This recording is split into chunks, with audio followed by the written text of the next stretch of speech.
Hello दोस्तों, एक बार फिर से आप सभी का स्वागत है हमारे यूट्यूब चैनल पर। दोस्तों आज जो है बीए तृतीय वर्ष वालों के लिए, बीए थर्ड ईयर वालों के लिए जिन्होंने राजनीति विज्ञान लिया है, आज की इस वीडियो में उनके हम तीनों पेपर के सिलेबस की बात करेंगे। जैसे कि आपको पता ही होगा कि राजनीति विज्ञान जो बीए तृतीय वर्ष में है उनके 3 पेपर होते हैं। ठीक है, उन तीनों पेपर का जो सिलेबस है, पॉलिटिकल साइंस का जो सिलेबस है उसके बारे में हम बात करेंगे और इसकी क्लासेस कब से स्टार्ट हो रही हैं, उसकी टाइमिंग क्या रहेगी और कौन कौन से दिन कौन कौन सा पेपर पढ़ाया जाएगा, उसकी भी बात हम आज के इस वीडियो में करेंगे। तो चलिए पहले हम सिलेबस अच्छे समझते हैं, उसके बाद क्लास कब चलेगी, कैसे चलेगी, उन सारी चीज़ों पर हम बात करेंगे। ठीक है, और मैं ये जो सिलेबस बताने जा रहा हूँ, आप लोगों से रिक्वेस्ट है कि ये सिलेबस नोट जरूर कर लेना। ठीक है, सिलेबस आपके पास रहेगा तो आपको पढ़ने में आसानी होगी और प्रिपरेशन करने में सुविधा मिलेगी। तो चलिए हम पहले सिलेबस को समझते हैं, उसके बाद कौन से दिन में कौन सा पेपर आपको पढ़ाया जाएगा, कब से क्लासेस स्टार्ट होंगे, उनके बारे में हम बात करेंगे। तो देखिए, सबसे पहले जो आपका प्रथम प्रश्न पत्र है या फिर फर्स्ट पेपर जो है, उसका जो टाइटल है वो है पश्चात राजनीतिक विचारक। मतलब कि फर्स्ट पेपर में आपको जो है पश्चात राजनीतिक विचारक, वेस्टर्न पॉलिटिकल थिंकर्स के बारे में आपको स्टडी करनी है, उनके बारे में आपको पढ़ना है। टोटल 11 थिंकर्स हैं, उनकी विचारधाराओं को, ठीक है, उनके सिद्धांतों को आपको अध्ययन करना है। वो कौन कौन से विचारक हैं, कौन कौन से राजनीतिक विचारक हैं, आइए उनके बारे में हम देखते हैं। तो पहले जो हमारे सबसे पश्चात राजनीतिक जगत के जो सबसे पहले राजनीतिक विचारक हुए, दार्शनिक विचारक हुए, वे हैं प्लेटो। आप लोग इनका जन्म और इनका मृत्यु भी याद कर लेंगे।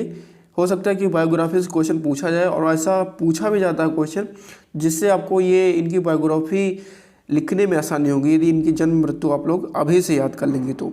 ठीक है, तो पहला जो है ये प्लेटो है, पश्चात राजनीतिक विचारक है। इनका जन्म हुआ था, सॉरी दोस्तों, यहाँ पर एडी है, यहाँ पर बीसी होना चाहिए और यहाँ पर भी बीसी होना चाहिए। ठीक है, तो इनका जन्म जो हुआ था वो 428 बीसी से जन्म 428 बीसी में हुआ था और इनकी मृत्यु जो है 347 बीसी में हुई थी। ठीक है, दूसरे जो हमारे पश्चात राजनीतिक विचारक हैं वो हैं अरस्तु। ठीक है, इंग्लिश में इनको अरस्टोटले लिखते हैं। ठीक है, तो इनके स्पेलिंग थोड़ा ध्यान में रखना, थोड़ा सा डिफरेंट है। ठीक है, इनका जो जन्म हुआ था वो हुआ था 384 बीसी में और इनकी जो मृत्यु हुई थी वो 322 बीसी में हुई थी। ठीक है, बीसी को जो है दोस्तों ईसा पूर्व भी बोला जाता है, तो ये भी आप लोग थोड़ा सा ध्यान में रखेंगे ना, पता ही होगा आपको। नेक्स्ट हमारा है जो नेक्स्ट वेस्टर्न थिंकर्स है, ये है मैकियावेली। मैकियावेली का जन्म जो हुआ था वो हुआ था 1469 एडी में और इसकी मृत्यु जो हुआ था वो हुई थी 1527 एडी में। ठीक है, एडी को क्या बोलेंगे, एडी को हम ईस्वी बोलते हैं और बीसी को ईसा पूर्व बोलते हैं। ठीक है, ये डिफरेंस होता है इसमें। नेक्स्ट हमारा है थॉमस हॉब्स। इसके बारे में आपको पढ़ना है। इसका जो जन्म हुआ था वो 1588 एडी में हुआ था और इसकी जो मृत्यु हुई थी वो 1679 में हुई थी एडी में। नेक्स्ट हमारा है जॉन लॉक। जॉन लॉक का जो जन्म हुआ था वो हुआ था 1632 एडी में और इसकी जो मृत्यु हुई थी वो 1704 एडी में हुई थी। नेक्स्ट हमारा जो पश्चात राजनीतिक विचारक है वो है जीन जोक्स रूसो। ठीक है, तो जे रूसो, इसका जन्म हुआ था एडी 1712 एडी में और इसकी जो मृत्यु हुई थी 1778 एडी में। नेक्स्ट हमारा पश्चात राजनीतिक विचारक है वो है जेरेमी बेंथम। इसके बारे में आपको पढ़ना है। ठीक है, इसका जो जन्म हुआ था वो 1748 एडी में और मृत्यु हुई थी इसकी 1832 एडी में। नेक्स्ट है John Stuart Mill. John Stuart Mill के बारे में बात करें तो इसका जन्म हुआ था 1806 एडी में और इसकी जो मृत्यु हुई थी वो 1873 एडी में हुई थी। नेक्स्ट हमारा है 9 नंबर पे जो पॉलिटिकल थिंकर्स है, वेस्टर्न पॉलिटिकल थिंकर्स है, वो है थॉमस हिल ग्रीन। थॉमस हिल ग्रीन जो है इसका जन्म हुआ था 1836 एडी में और इसकी जो मृत्यु हो गई थी वो हो गई थी 1882 एडी में। नेक्स्ट हमारा पश्चात राजनीतिक विचारक है वो है जॉर्ज विल्हेल्म फ्रेडरिक हीगल। इसका जो जन्म हुआ था 1770 एडी में हुआ था और इसकी जो मृत्यु हुई थी 1831 एडी में हुई थी। नेक्स्ट है कार्ल मार्क और इसका जन्म हुआ 1819 एडी में और इसकी जो मृत्यु हुई थी 1883 एडी में हुई थी। तो दोस्तों इस तरीके से ये 11 पश्चात राजनीतिक विचारक हैं, इनको आप लोग आप लोगों को पढ़ना है, इन्हीं से क्वेश्चन पूछे जाएंगे। पेपर आपका चाहे ऑब्जेक्टिव हो चाहे सब्जेक्टिव हो, यदि कोरोना आता है तो ऑब्जेक्टिव भी करवाया जा सकता है, ठीक है। इस बात को मैं खारिज नहीं कर रहा हूँ, ऑब्जेक्टिव भी करवाया जा सकता है यदि कोरोना आया तो, ठीक है। लेकिन फिर भी आपको हम डिटेल में पढ़ाएंगे, ऑब्जेक्टिव आएगा तब भी आप क्वेश्चन बना पाएंगे और सब्जेक्टिव आएगा तब तो आपको लिखना ही है, ठीक है। जो लेक्चर्स होंगे उनको फॉलो करके आपको लिखना ही है। तो ये हमारा 11 पॉलिटिकल थिंकर्स हैं, पश्चात राजनीतिक विचारक हैं, जिनके बारे में आपको पढ़ना है। अब दूसरे पेपर की हम बात करते हैं। दूसरा प्रश्न पत्र जो हमारा है, जो सेकंड पेपर हमारा होगा, उसका जो टाइटल है, उसका जो पढ़ना है हमें, वो लोक प्रशासन के बारे में पढ़ना है, पब्लिक एडमिनिस्ट्रेशन के बारे में पढ़ना है। तो लोक प्रशासन के अंतर्गत कौन कौन से चैप्टर पढ़ने हैं, आइए हम उनकी बात करते हैं। पब्लिक एडमिनिस्ट्रेशन आपकी दूसरी बुक है या फिर दूसरा बुक का जो टाइटल है वो है। तो लोक प्रशासन के अंतर्गत जो हमें पहला चैप्टर पढ़ना है वो है लोक प्रशासन का अर्थ तथा क्षेत्र, ठीक है। पब्लिक एडमिनिस्ट्रेशन मीनिंग एंड इसका स्कोप क्या है वो पढ़ना है। दूसरे चैप्टर में आपको अध्ययन करना है लोक प्रशासन का स्वरूप क्या है, ये एक कला है या फिर ये विज्ञान है, ठीक है। Nature of public administration, public administration का नेचर क्या है, ये आर्ट है या फिर ये साइंस है, ठीक है। थर्ड चैप्टर आपका आता है लोक प्रशासन एवं निजी प्रशासन। लोक प्रशासन एवं निजी प्रशासन क्या होते हैं, इनके बारे में आपको अध्ययन करना है। Public administration and private administration क्या होता है। नेक्स्ट है हमारा तुलनात्मक लोक प्रशासन, ठीक है। कंपैरेटिव पब्लिक एडमिनिस्ट्रेशन क्या होता है। नेक्स्ट 5 नंबर चैप्टर आपका जो है विकास प्रशासन, डेवलपमेंट एडमिनिस्ट्रेशन क्या होता है। नेक्स्ट हमारा है नवीन लोक प्रशासन, न्यू पब्लिक एडमिनिस्ट्रेशन के बारे में आपको पढ़ना है। नेक्स्ट हमारा 7 नंबर जो 7 चैप्टर है वो नवीन लोक प्रबंध क्या है, ठीक है। न्यू पब्लिक मैनेजमेंट के बारे में पढ़ना है। नेक्स्ट 8 चैप्टर हमारा है संगठन के सिद्धांत, प्रिंसिपल ऑफ द ऑर्गेनाइजेशन, ठीक है। ऑर्गेनाइजेशन का मतलब संगठन, संगठन के प्रिंसिपल मतलब सिद्धांत पढ़ने हैं आपको। नेक्स्ट हमारा 9 नंबर पे जो है पद सोपान के बारे में पढ़ना है, हियरची के बारे में आपको पढ़ना है, ठीक है। नेक्स्ट पे बढ़ते हैं। नेक्स्ट हमारा है 10 नंबर पे नियंत्रण की सीमा, ठीक है। स्पैन ऑफ कंट्रोल, नियंत्रण की सीमा पढ़ना है। नेक्स्ट हमारा है 11 नंबर चैप्टर आदेश की एकता, यूनिटी ऑफ कमांड।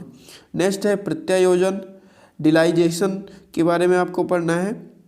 नेक्स्ट हमारा है 13 नंबर पर्यवेक्षण, सुपरविजन के बारे में आपको पढ़ना है। नेक्स्ट है समन्वय, कोऑर्डिनेशन जिसको इंग्लिश में बोलते हैं।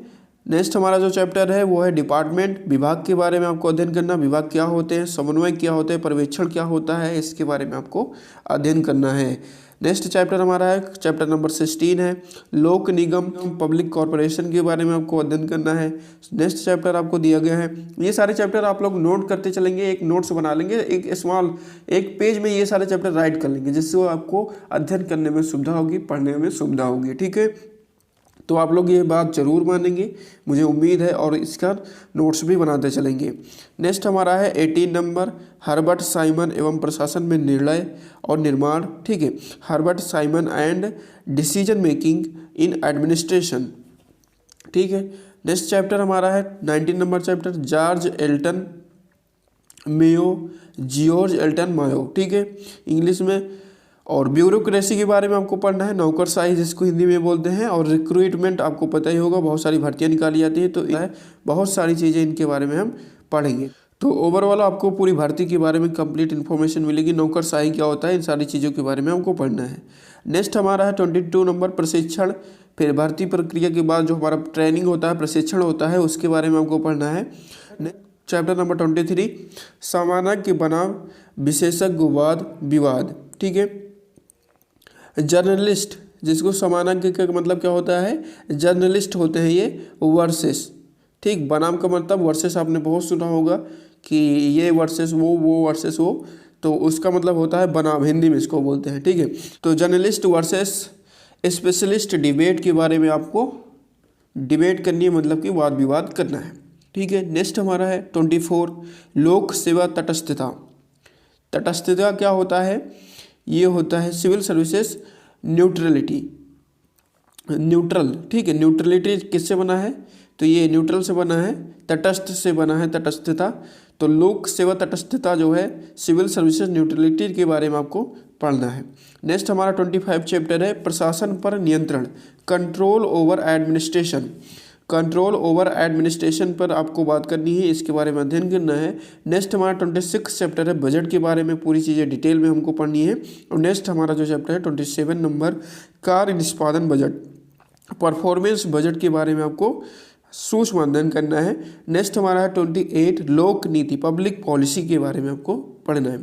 तो दोस्तों इस तरीके से 28 चैप्टर आपके सेकंड पेपर में है, 28 चैप्टर में आपके सेकंड पेपर में है, जो 1 जनवरी से लगातार आपको वीडियोस मिलेंगी। 1 जनवरी से लगातार आपका सिलेबस स्टार्ट कर दिया जाएगा।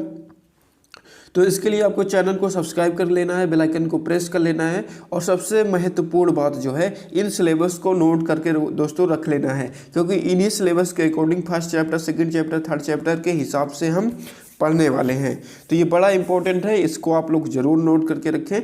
इसी के अकॉर्डिंग हम लोग पढ़ने वाले हैं। 2 महीने का लगभग कंप्लीट सिलेबस है, 2 महीने में आपका ये सिलेबस पूरा खत्म कराने का हमारा प्रयास रहेगा। यदि आप लोग भी अपनी रुचि दिखाएंगे इसमें और ज़्यादा से ज़्यादा लाइक करेंगे, शेयर करेंगे, तो हमारा भी मोटिवेशन बढ़ेगा और रेगुलर क्लासें आपके लिए लेकर आते रहेंगे हम, ठीक है। तो ये हो गए हमारे सेकंड पेपर की बात, जिसमें 28 चैप्टर टोटल है। अब कर लेते हैं हम थर्ड पेपर की बात। थर्ड पेपर की बात करें तो इसका जो टाइटल है वो है अंतर्राष्ट्रीय राजनीति, इंटरनेशनल पॉलिटिक्स है। तृतीय प्रश्न पत्र की जो बात करते हैं, अंतर्राष्ट्रीय राजनीति के अंतर्गत हमें जितने भी चैप्टर्स हैं उनको पढ़ना है, ठीक है। तृतीय प्रश्न पत्र जो है हमारी इंटरनेशनल पॉलिटिक्स है, और इसके अंतर्गत जो हमारा फर्स्ट चैप्टर है जो हमें पढ़ना है, प्रथम चैप्टर में जो हमें पढ़ना है वो है अंतर्राष्ट्रीय राजनीति। इसका जो अर्थ है, क्षेत्र है एवं प्रासंगिकता है, उसके बारे में हमें अध्ययन करना है। International politics meaning, scope and relevance के बारे में हमें अध्ययन करना है। नेक्स्ट हमारा जो चैप्टर है अंतर्राष्ट्रीय राजनीति की क्या क्या थियरीज हैं, क्या क्या सिद्धांत हैं, तो थियरीज ऑफ इंटरनेशनल पॉलिटिक्स के बारे में हमें अध्ययन करना है। इंटरनेशनल राजनीति के थियरीज के अंतर्राष्ट्रीय राजनीति सिद्धांत के अंतर्गत, थियरीज ऑफ इंटरनेशनल पॉलिटिक्स के अंतर्गत आपको 6 थियरी पढ़नी है।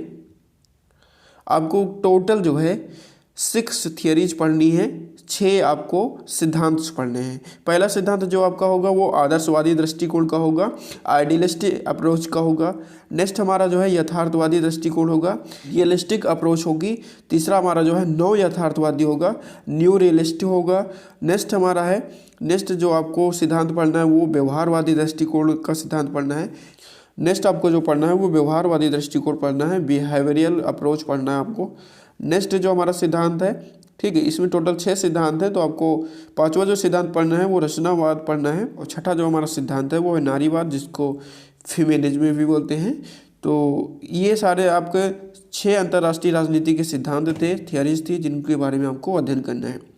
हमारा थर्ड चैप्टर जो है राजनीतिक व्यवस्था के सिद्धांत, खेल सिद्धांत, निर्णय परक सिद्धांत और संचार सिद्धांत के बारे में हमें अध्ययन करना है थर्ड चैप्टर में।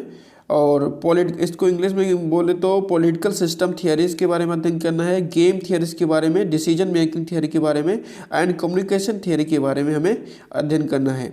नेक्स्ट 4th चैप्टर जो हमारा है शक्ति संतुलन का सिद्धांत में पढ़ना है, बैलेंस ऑफ पावर थियरी। और 5वें चैप्टर में आपको पढ़ना है शक्ति एवं अंतर्राष्ट्रीय राजनीति पढ़नी है, पावर एंड इंटरनेशनल पॉलिटिक्स के बारे में हमें विस्तार से अध्ययन करना है, ठीक है। नेक्स्ट हमारा जो चैप्टर है राष्ट्रीय शक्ति के तत्व है, एलिमेंट्स ऑफ नेशनल पावर है।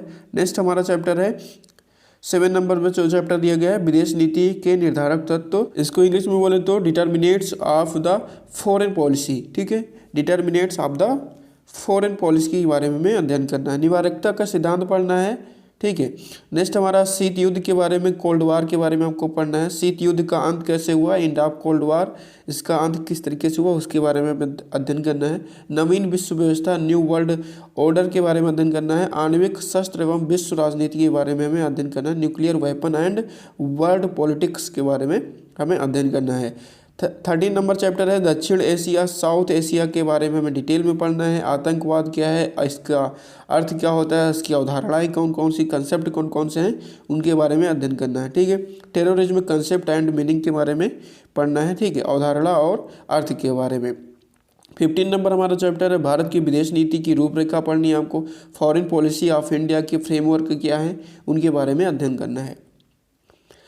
अब ये हो गया हमारा थर्ड पेपर, जिसमें टोटल आपको 15 चैप्टर पढ़ने हैं। तो इस तरीके से जो है हम ओवरऑल पूरे फर्स्ट, सेकेंड और थर्ड पेपर का जो ओवरऑल सिलेबस है उसको हमने देख लिया है। आई होप कि आप लोग इन सिलेबस का जो चैप्टर वाइज नोट जरूर बना लेंगे, नोट कर लेंगे, ठीक है। अब हम बात करते हैं कि इन तीनों पेपर की तैयारी आपको किस तरीके से करनी है, कहाँ से करनी है, कौन कौन से दिन क्लासेस चलेंगी, सारी डिटेल में हम बात करेंगे। तो आइए हम क्लासों के बारे में थोड़ा सा जान लेते हैं। जैसे कि हमारे पास टोटल कितने दिन हैं, हफ्ते में 7 दिन है। तो 7 दिन में जो है एक दिन माइनस कर दीजिए, बचे 6 दिन, क्योंकि इस दिन संडे होगा और संडे के दिन जो आपका है वो हॉलीडे होगा, आपके लिए रेस्ट वाला होगा, ठीक है। नेक्स्ट हमारा देखो, मंडे और ट्यूसडे फर्स्ट पेपर आपको पढ़ाया जाएगा, ठीक है। जिस सीक्वेंस में यहाँ पर आपको हमने चैप्टर बताया है उसी सीक्वेंस में हमारी क्लासेस चलेंगी, ठीक है। इस चैप्टर के अकॉर्डिंग सारी क्लासेस चलेंगी और मंडे और ट्यूसडे को आपको फर्स्ट पेपर पढ़ाया जाएगा। 1 जनवरी से आपकी ये जो क्लासेस होंगी ये रिकॉर्डेड क्लासेस होंगी और शाम के 5 PM पर ये क्लासेस अपलोड हो जाएंगी, ठीक है। शाम के 5 PM पर अपलोड हो जाएगी। अभी का ये शेड्यूल है, उसके बाद टाइमिंग चेंज होगा तो हम आपको बताते रहेंगे, ठीक है। वेडनेसडे थर्सडे आपका सेकंड पेपर पढ़ाया जाएगा, फ्राइडे और सैटरडे आपका थर्ड पेपर पढ़ाया जाएगा, ठीक है। संडे को हॉलीडे रहेगा। टाइमिंग मैंने आपको बता दिया है, 5 PM शाम के 5 बजे डेली रिकॉर्डेड क्लास आपकी अपलोड हो जाएगी। तो आई होप कि आप लोग ये समझ गए होंगे कब से स्टार्ट होगी। तो जैसे कि मैंने ऊपर भी आपको बता दिया कि ये 1 जनवरी से स्टार्ट हो रहा है, तो ठीक है। तो 1 जनवरी से ये क्लासेस स्टार्ट हो जाएंगी। आपको सिर्फ इतना करना है कि सब्सक्राइब का बटन दबाना है, बेल आइकन को प्रेस कर लेना है और आपको कुछ करने की ज़रूरत नहीं है। आपके पास नोटिफिकेशन पहुंच जाएगा, आपके पास मैसेज पहुंच जाएगा, आपको क्लासेस मिल जाएगी, ठीक है। आई होप कि आपको ये सिलेबस समझ में आया होगा और ये वीडियोज भी आपको पसंद आई होगी। यदि पसंद आए तो लाइक करिए, दोस्तों के साथ शेयर करिए, चैनल पर नए हो तो सब्सक्राइब बटन जरूर दबा दीजिए। मिलते हैं नेक्स्ट वीडियो में नई क्लास के साथ, तब तक के लिए जय हिंद, नमस्कार।